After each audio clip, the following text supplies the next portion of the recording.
So, Rachel mentioned earlier the difficulty we're having in the world, and I know that art sometimes can be a space to escape from that. I'm reading in the second set all poems that are pretty recent, so one of them, unfortunately, or for better or worse, will bring that into the room. I'm Jewish, and it's been really difficult to ignore what's happening kind of at any moment.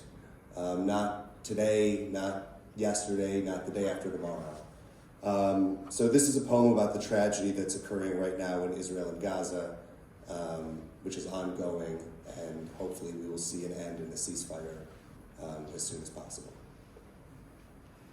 Then I have some other poems. Drawn lines. Political geography has always been a promise and not reality, a silent threat backed by the permanence of ink. Most maps offer Palestine only a dotted line of liberty. As if their independence is up for interpretation, their humanity rendered invisible between the hash marks. With time, ink is made into truth. Even without the lines, you can see the 67 borders from space as the desert was allowed to bloom on just one side. Israel is verdant, the West Bank is brown, and Gaza is gray, a legacy of burned olive trees and water rationing. Do you like this satellite's eye view of apartheid? Does it finally hit you where you need to feel the impact? These contours, wan and strained, are growing tired from the task of keeping up with the pace of occupation. They are still calling it evacuation, but when you tell 1 million people they must move or die, that is an act of politics, not welfare. Dotted lines are easier to smudge. Do you like this? Can you see from space how the streets turn to rubble? Can you see how the lines work only one way? You, still on the fence after the fences came down, beyond this horizon of ambiguous notation, past the impossible promises of geography, there will be a time when today's maps are made obsolete, for better or for worse. Because the center rules, your voice may draw the future. What shape do you want the world to take? Who deserves a life that's allowed to bloom?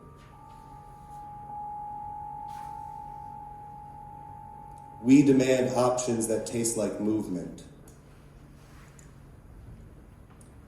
We gale like quietness, hums, an enveloping swell into the stale air until all other noise is a verb in the past tense. We din against what is until your ears ring. We chorus wind, ripple in the space between the letters of the word change. We sound, clang, and knell, blotting out a bargain that only promised us the ground where we already stand because we demand options that taste like movement. You can see they hear us. We broke their rhythm, schemes like tripping on the double Dutch rope. Syncopation gone feral, we strike. And they can't just wait for all of us to go hungry, can they? The great fear is they do wait us out, until the clock chimes empty on our cabinets and cupboards, until we grow tired of being followed by death like a stray cat we fed once in winter, until we go tender without sleep, fist around an amulet, just strong enough to keep our hands warm, until there's nowhere left to set our feet. We weigh choices that sound like never, that hear like nowhere. We stand together with nothing, and yet we stand, we gale, we sound, we ferment in their cup and they grow drunk on clout. We taste bitter in their mouths, and when they open to spit, we make space for each other, hold their throat hostage. We are their throat, we always were. We hold tight. We wait for better options. We demand the space between the letters of the word change.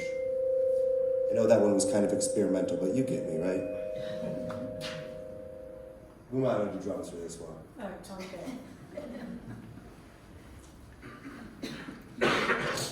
This one is called Some Things Are Poems, and I am taller than I thought I was. That's not part of the title. Book back there, out in 3 days. You can buy it now. We're just milking. Some things are poems. Some things are rocks. Some things are scissors. Some things are blank sheets of hammer-mill bright white inkjet paper. Some things are copy and pasted between 6 job aggregation websites. Some things are dead main streets with lights on at the dialysis clinic. Some things are struggling to be heard. Some things are parrot feathers springing forth from an otherwise obstructed throat. Some things are spontaneous, uproarious applause. Come on.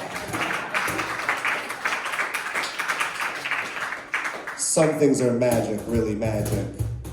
Some things are the senator's quavering lip. Some things are the senator's steady hand. Some things are petrified wood. Some things are their own metaphors. Some things are victims of a past that's already bitten down and locked its jaws. Some things are hoping to qualify for Medicaid until you can finally qualify for Medicare. Some things are love growing wild in the cracks of the day. Some things are sharing the dew that collects in the cups of leaves. Some things are splitting the bill. No, actually, let's put this one on a payment plan. Some things are raised bed vegetable gardens that taste better than anything from the grocery store. Some things are extending the life of the shampoo bottle by adding water. Some things are an early crocus encased in glass after an ice storm. Some things are ecologically sustainable grasses growing through the parking lot of an abandoned mall. Some things are premium gasoline. Some things are Amazon gift cards in lieu of payment. Some things are the drugs that you take to stay alive. Some things are swallowing luminosities. Some things are the breaking points of intimacy. Some things are old stories that pass too slowly. Some things are your mother's bunions, which rasp like home. Some things are your dog's eyes when she remembers the smell of the vet. Some things are not going to take it anymore. Some things are calls to action we're ready to follow. Some things are careless manifestations of the first person plural. Some things are the man, yes, always the man with the perfect politics. Some things are not worth the shout they're spoken in. Some things are not worth the ink they're printed in. Some things are kettled but not silent. Some things are the fleeting screech of a cop's riot shield against the linoleum floor at the end of a shift. Some things are the quiet streets of 2023.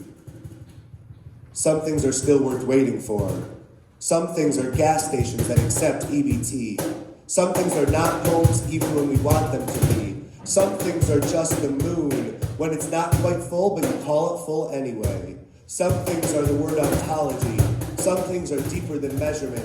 Some things are loving your worn and ragged hands. Some things are pulls from the same bottle passed around again and again and again. Some things are the pinch in your smallest toes from shoes that almost fit.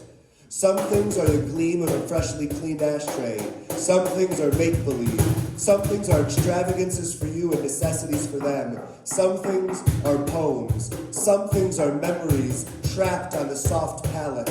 Some things are fledgling birds still wobbly on its feet. Some things are not the end of the world. Some things are over before you know it. Some things are not poems, but we can teach them to be. All right, we got a last one here. This one is after Matilda Cullen and Dominic Knowles, who are two great poets you should look up sometime. It's called Couplets for Poets Who Can't Make Rent, and it's about the end of civilization. It's not that dark. It will not be easy, but some things will survive the end of rent and everything with it. Like the memory of that time we maxed out all our credit cards funding a righteous war. We named righteous because it was good for business. The interest kicking in only after the missiles were already zipping overhead. Zloom is the sound missiles might make if we could hear them. But they are very far away right up until the point they reach you. Someday, the missiles will reach us, and the fires will spread, and we will gather to watch the fall, rejoicing without knowing why we cheer. People who were there will tell you they remember the rattle and still of the explosions, the whoosh of the air lost forever. But there will be no time to worry about the atmosphere, or who was right, or who was wrong, because most everyone will be wrong, and it would take a lot of time. Instead, the future tense ceases to exist, because the banks do not exist to tell you who you will be, and the buses all run on time, and everyone already has everything they need waiting for them in their pockets, and everyone has pockets, even the women. People meet each other for brunch underneath the canopy of crumpled institutions, but do not call it brunch because there is no money, and brunch was always a class marker and not a mealtime. We invent new names for old things that no longer have meaning, like sunspotting for life insurance, or torpor head for landlord, or normalcy for gender-affirming care. Academia decomposes into an open access playground, and we all forget what it meant to be PhD. We're placed in our heads by acronyms that carry less dread. Wardens are replaced by flowers. Social media is replaced by bowling alleys that never close. Race is replaced by nothing at all.